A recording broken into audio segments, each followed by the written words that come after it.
अस्सलाम वालेकुम नाज़रीन, आज हम आपको F6 का उर्दू में लेक्चर बताएंगे। F6 का फॉर्मेट थोड़ा थोड़ा करके बताया करूँगा मैं आपको हर पार्ट में। सबसे पहले मैं एक पार्ट आपको ये अपलोड कर रहा हूँ। सबसे पहले हम F6 फॉर्मेट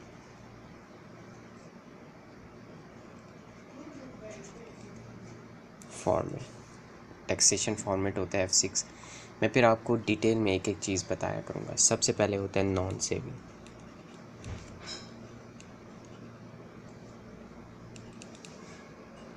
फिर होता है सेविंग, फिर होता है डिविडेंड। ये तीन चीज़ें होती हैं। याद रखिए ये फॉर्मेट के ही नंबर होते हैं एग्ज़ाम में। अगर आपने कुछ गड़बड़ होगी आपकी तो फॉर्मेट आपका ठीक होगा तो उसके नंबर मिल जाते हैं। ताकि ये फॉर्मेट मैं आपको इसलिए करा रहा हूँ कि ताकि आपको समझने में आसानी हो। सबसे पहले होती है एम्प्लॉयमेंट इनकम, ठीक है।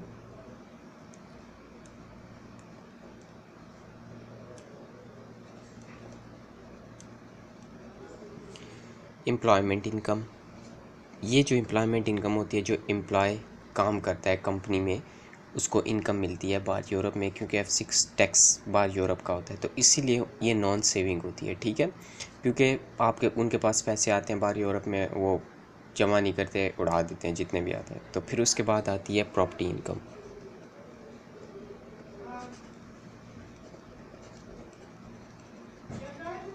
प्रॉपर्टी इनकम, ठीक है। फिर इसी तरह प्रॉपर्टी उन्होंने कोई रेंट पे दी हुई है तो उनके पास जो भी रेंट आता है तो वो उनकी नॉन सेविंग होती है, ठीक है।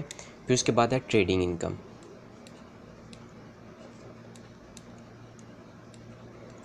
जो वो अपना बिज़नेस करते हैं, कोई भी बिज़नेस उन्होंने किया है तो ये उनकी ट्रेडिंग इनकम होती है, ठीक है। ये भी इनके पास आती है तो ये नॉन सेविंग होती है, ठीक है। ये नॉन सेविंग होती है। फिर उसके बाद आता है डिविडेंड। डिविडेंड हमेशा याद रखिए डिविडेंड में आता है। डिविडेंड हमेशा डिविडेंड में आता है, ठीक है। डिविडेंड हमेशा डिविडेंड में आता है। डिविडेंड क्या होता है? जो प्रॉफिट आपने कोई भी कंपनी में है, कुछ भी आपने जो डिवाइड होता है, देखें डिविडेंड डिवाइड से जो प्रॉफिट डिवाइड होता है, प्रॉफिट हो गए वो आपका डिविडेंड होता है। और याद रखना ये डिविडेंड हमेशा ग्रॉस अप होता है और डिविडेंड हमेशा डिविडेंड में आता है। जैसे मैं आपको बताता हूँ, जैसे 2000 ये अमाउंट है, ठीक है, 2000 पाउंड, ठीक है, उन्होंने दी हुई है नेट। तो आपने क्या करना है, मल्टीप्लाई 100 डिवाइडेड बाय 90। जो भी अमाउंट आती है वो सीधा ये इधर डिविडेंड में जाएगी, क्योंकि क्रॉस अप होती है। अगर ऑलरेडी क्रॉस अप हुई हुई है, ठीक है, ऑलरेडी क्रॉस अप हुई है, फिर आपको ज़रूरत नहीं है क्रॉस अप करने की, सीधा सीधा आपने डिविडेंड में लिख देनी है, ठीक है। ये जो होता है मैं आपको बता रहा हूँ, ये देखिए क्रॉस अप, ठीक। ये चार चीज़ें हैं, ये चार चीज़ें एक स्टेप है टैक्सेशन फॉर्मेट का कि आपने जब income tax, total income tax देखना है कि एक बंदे की इनकम टैक्स क्या, इंटरेस्ट दे के, इंटरेस्ट ले के, जो भी है वो इनकम होती है, फिर उस पे टैक्स लिया जाता है। तो मैं आपको ये अभी चार चीज़ें बता रहा हूँ इंशाल्लाह।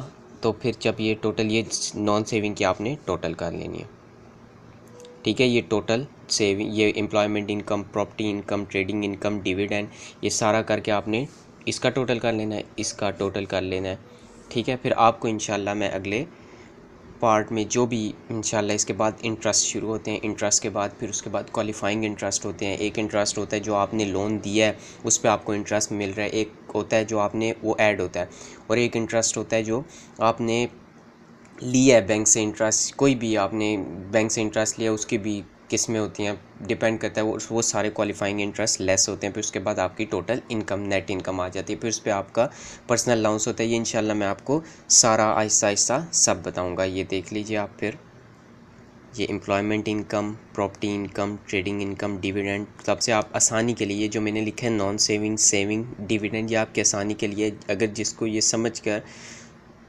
करना है तो आपको ये समझना पड़ेगा। फिर आप एग्ज़ाम में बेशक ये चीज़ ना लिखें, ये नॉन सेविंग, सेविंग, ये बस आपको समझने के लिए, ठीक। अगर आपको अच्छा लगे तो प्लीज़ फीडबैक दीजिएगा। शुक्रिया।